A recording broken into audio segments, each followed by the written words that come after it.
ఒకప్పుడు ఆస్ట్రేలియాను వాళ్ళ సొంత గడ్డపై వరుసగా 2 సార్లు ఓడించిన టీమిండియా ప్రస్తుతం సొంత గడ్డపై కనీసం ఒక్క టెస్ట్ మ్యాచ్ కూడా గెలవడానికి కష్టపడాల్సి వస్తుందని ఎవ్వరూ ఊహించలేదు.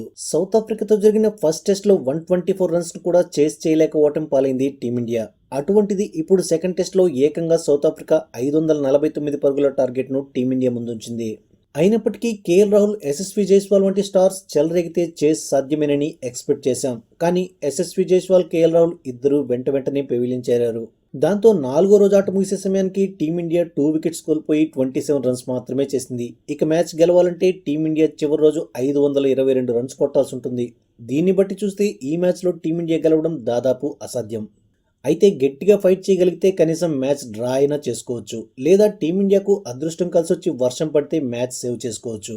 మొత్తానికి ఇవేవి అయితే ప్రస్తుతం జరిగేలా కనిపించడం లేదు. టీమిండియాకు మరో వైట్ వాష్ తప్పేలా కనిపించడం లేదు. ఇక ఫస్ట్ ఇన్నింగ్స్లో టీమిండియాను ఫాలో ఆన్ ఆడించే అవకాశం ఉన్నప్పటికీ సౌత్ ఆఫ్రికా ఫాలో ఆన్ ఇవ్వకుండా సెకండ్ ఇన్నింగ్స్లో బ్యాటింగ్ చేసింది. 78 ఓవర్ల పాటు బ్యాటింగ్ చేసి 5 వికెట్స్ కోల్పోయి 260 పరుగులు చేసింది.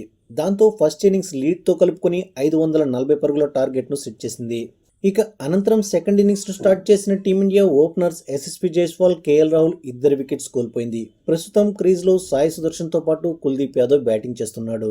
ఈ క్రమంలో రేపు టీమిండియా బ్యాటర్స్ ఎంతవరకు ఫైట్ చేస్తారో చూడాలి.